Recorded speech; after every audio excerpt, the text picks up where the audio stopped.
GC Gamer here. This is another episode of Football Manager 2016 up to Pompey. As you might be able to see, we have finished the season. It is the 6th of May and we have had a pretty decent second half of the season. If you look at the fixtures, last time we saw each other, Kenneth McEvoy was the only one scoring. Although we didn't have any striker who really was outstanding throughout the season, we did get a few more players on the score sheet, as you can see towards the second half of the season here. We started January in much the same form as we finished December, with 2 draws which were disappointing. However, we then went on a run which was pretty good indeed. Ishmael Miller, Rossiter and McEvoy beating Plymouth, and then a 5-1 demolishing of Stevenage at home really set the scene and brought Joshua King into the fold. Remember, Joshua King came in on loan during January, and that's the last transfer that you saw me complete.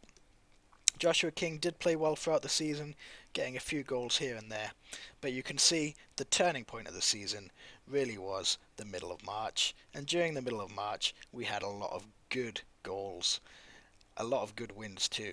Christian Burgess scoring in the 3rd minute, and we held tight against Notts County.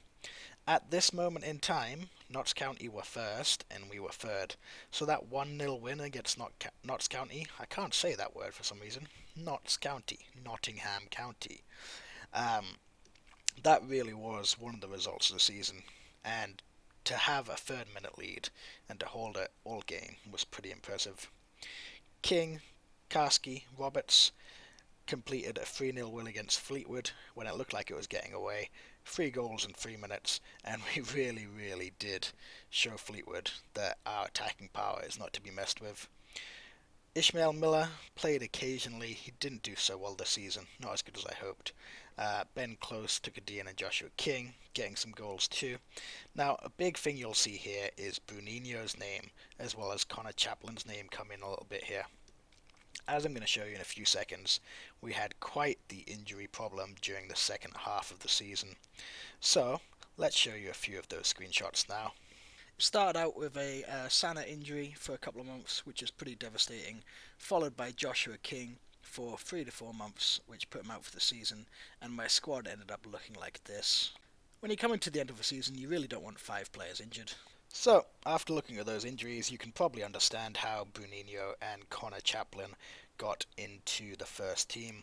They had been playing most of the season outside of the first team in the under-21 side. As you can see, Bruninho only played 6 starts, 8 subs, and 20 non-competitive games, where he scored a horde of goals in the under-21 side. His contract is running out, and unfortunately it looks like he'll be leaving the club. He's really not up to Sky Bet League 1 standard. In fact, he's only a good player for most Sky Bet League 2 sides. So although it's a shame to lose Bruninho, he's been here since right at the beginning, and he played well last season. He's just really not cutting out for Sky Bet League 1, even though he does want to commit his future to the club. Kind of breaks my heart, but he's one of those local legends, one of those players who's not that great, but you just love him anyway. The other player who I just mentioned who's been playing a little bit recently has been Connor Chaplain. Again, he's got bags of promise. He's done very well in the under-21s, which is here, and the non-competitive games. But when it comes to Sky Bet League 2, he's also done well. I don't know why, he just can't get a place in the team. He's a good player, but I've just got better options everywhere that he wants to play. We don't play with a centre attacking midfielder. We do play with a left winger, where McEvoy has been playing a lot. El Arauchi is better than Chaplain, Roberts is better than Chaplain, King's better than Chaplain. And on the right, we've got Roberts, King, Bruninho or Ferrus, who are all as good, if not better, than Chaplain. So he is suited to Sky Bet League 2 football, has the potential to be a Sky Bet Championship attacking midfielder, but I really don't know if he'll ever make it for me. Some decent stats, especially some good physicals there. Crossing needs to improve if he's going to be a winger rather than an attacking midfield player. and I don't really like playing with attacking midfield players, so it's unlikely he's ever going to get that chance. I do want him to go out on loan, but unfortunately, even though I've offered him out at least 10 or 15 times, nobody's taken the bait. Adam Webster is still leaving the club, unfortunately. Great player, good potential, but he just hasn't been happy. Every time I offer him a new contract, he says he's unhappy at the club. He did get a few games this season, as you can see, 12, 9 of those starts, 3 of them sub-appearances, and most of the time that was due to injuries, as you might have seen before. In fact, if we look at our injuries, we still have actually quite a few. Sana has been out for a while. He's out for another 2 to 4 weeks of a torn groin muscle. Joshua King has been out for the last part of the season, shin splints. Now, I was thinking about buying Joshua King. 6 goals and 18 appearances, pretty decent, especially with a 7.11 average rating. That's 1 goal every 3 games. Unfortunately, with the shin splints, I really don't know if I'm going to be able to sign him or not. 2 to 3 months out, it's going to take a toll on his stats. But if I can get a cheap price for him, I might think about buying him. His contract expires in 2018, so perhaps during the summer transfer window, I can buy him. Other than that, Hayden White has been absolutely excellent. Just got injured towards the end of the season. If we look at his history of injuries, just got a twisted ankle, and that's the first part of the season that he's missed, really. Same twisted ankle as he had over a year ago, which is a bit worrying. Hopefully it's not a recurrence, but he has been outstanding. 44 games, yes, 44 out of 46 games, 7.69 average rating. He is unbelievable. If we look at his coach's report, he's a leading player for most Sky Bet championship sides. Form has been sensational. The fans love him. I love him. He's just one of those players that, you want in the side all the time. Yes, his stats look like they're dropping, but that's only because he's been injured. That's it, because he's been injured. Other than that, you usually see green arrows here. If we look at the information, favoured personnel, me. Why, thank you, Hayden. And yeah, favoured club, Portsmouth. And he's definitely one of those players you just love. Like, both fullbacks actually I love, but Hayden White in particular. So I did sign him to a new contract during November, so he's here till 2019. I extended it by a year. It was 2018 before, but I know that when we get promoted, as we're getting promoted, his value will rise, and so will the interest in him. Excellent player. The other person I was just talking about is Ziyxin. Same kind of story. Came on loan, and then we bought him. Played 46 games. 46 games in the league. That's every game. Well done, Ziyxin. 7.30 rating. 6 assists, 2 player of the match, 1 goal. Interesting mirroring there from a goal, 6 assists, 1 player of the match previous year. Again, he's relatively young, 25 years old. He's good, but he's not quite as good as Hayden White, leading player for most Sky Bet League 1 sides. If we look at his info, he doesn't love Portsmouth as much as Hayden, and he doesn't love me as much as Hayden. Both came in at the same time. Both have been with me as much as possible in the last 2 seasons, and are both good players. Forster Caskey, I'm trying to sign him. He was a loanee. He's come in and done really well. He's played over both seasons with good average ratings. Again, some mirroring. 4 goals, 5 assists. This time 5 player of the match compared to 4 last time. Had a bit more of a sub role this season due to Sana, Coutts, Holland, some other good midfield players. But his contract is expiring, so hopefully I'm going to be able to get him on a free. I have made a transfer offer of 50,000, I think it is, just to see if they will sell him before his contract expires, so I'm not fighting other teams for his signature. Same thing as I did with White last season. Tukadian has been, well, pretty woeful. 7 goals in 24 starts and 11 sub-appearances.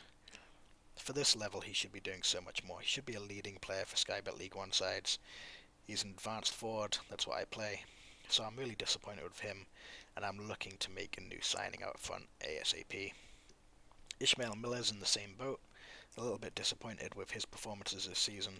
4 goals from 11 starts and 14 sub appearances. His stats have been going down, and even though he is a good player for most Sky Bet League 1 sides, he just hasn't really done it in League 2. Jordan Rossiter, I'm going to try and get him back on loan as soon as the transfer window opens again on the 9th of June. And he has been excellent all season, as you can see from these stats. 33 appearances, 2 goals, 4 assists, 3 player of the match, and 7.55 average rating. If we just look at quick, I'm not going to look at anybody else, even though there's loads of interesting stuff I'd love to talk about. Sana has been good yet again, although he's still a leading player for Sky Bet League 1 sides, but he isn't quite going to make the grade all the way up to the Premier League, like perhaps White could. If we sort the players by average rating, Hayden White, Ben Close, who we'll talk about in a second, Rossiter, Sana, Paul Coutts, Ziyxin, McEvoy, been great since he came in November. Can't believe I got him on a free. Also made his first start for Ireland after transferring to Portsmouth and playing really well, so I'm happy for him. And he has the potential to be a great player as well, a decent Premier Division left winger. What I was going to show you next is, of course, what we've all been waiting for, the Sky Bet League 2 table. So, we won the league. Portsmouth are champions. There's nothing too shocking about that. We deserved it from day one. It was just a matter of can we hold our nerves. Goal difference 35. Only people who came close was Fleetwood. I haven't played the playoffs yet, so I'll let you know during the pre-season episode that I'm going to air next about who won the playoffs. Don't let me forget. 66 goals for, 31 against. Look at that, 31 against. I just want to highlight that, because nobody else was as close, anywhere near close, to our defensive record. Fleetwood were goal scorers. We were the defending champions of the league, for sure. 31 goals is unbelievable. If we look at this team overview stats, most clean sheets, Portsmouth with 23, least conceded, Portsmouth with 31, most crosses completed, Portsmouth 16%. That's an interesting one, I didn't even know that. Goals, we were 7th. Our form towards the end of the season was great, along with Fleetwood's. Net transfer spend, we spent 840k. That might be part of the reason why we got promoted. Portsmouth, 52.28% possession. That's 5th in the league, which is pretty decent. And like I mentioned last episode, our attendance was excellent. If we have a quick look at the player overview as well, Hayden White, best player in the league, closely followed by Jordan Rossiter. Adam Ziyxin played every match along with a few other players. Paul Coutts got 6th player of the match awards. And apart from that, we didn't have the top goal scorer, as you know. Not happy about that, by the way. So, Paul Coutts, here he is. Played well all season. Again, started more than he didn't start. But towards the end of the season, he wasn't playing quite as much due to injuries and a few other things happening. Got a couple of injuries during the latter half of the season, which really affected how much he was playing, especially the sprained ankle for 5 weeks. The last player I do want to show you, I said I wasn't going to show you any more players, but sorry, I'm going to have to show you Ben Close. So Ben Close started the season in the under-21 side after not playing very much last season. However, everybody kept on telling me that Ben Close is a great player. Turns out, I play him, and he does play great. 16 starts, 2 goals, 3 assists, 81% passing rate, which is good, 7.60 rating, very good. Also, he is suited to Sky Bet Championship football. I did not know that, clearly. He plays defensive midfield or midfield centre, and he's actually improved so much this season that he has become a key player towards the latter half of the season. In fact, if we look at his form, you can see he hasn't missed a game really since he's come up from the under-21s. So, decent player. See how he does next season in Sky Bet League 1. Other than that, you'll see that there's a few players whose contract are up. Of course, the loan signings. Matty Tubbs will have to say goodbye, even though he had a decent first season. Dunn, Webster, Stevens, and Bruninho are all leaving too. Not really sad about any of them apart from Bruninho and Webster. Webster's just being a bit of a dick because he doesn't want to sign a contract. And Matty Tubbs, you were good for a season, but you weren't good enough. Simple as that. He's not suited to Sky Bet League 1. He's only good for Sky Bet League 2, as I've mentioned before. So, not too worried about him leaving. So, that's about it for this episode. As you can see, we are pretty happy. We got 25k, a huge amount for winning Sky Bet League 2. Just joking. As you might have seen from my transfers, I've been looking at some very high-level players who I probably won't get, but, you know, everybody loves a trier, huh? Next season, my goal is to do pretty well in Sky Bet League 1. I think with the squad I have, I can do pretty well, and I think that if the board keep on supporting me like they have, then there's no reason why we can't go all the way. A bit optimistic maybe, but we'll see how that goes. So, thank you once again for watching. Please like, comment, and subscribe for more Football Manager 2016 Up the Pompey action. Much love, people. Much love.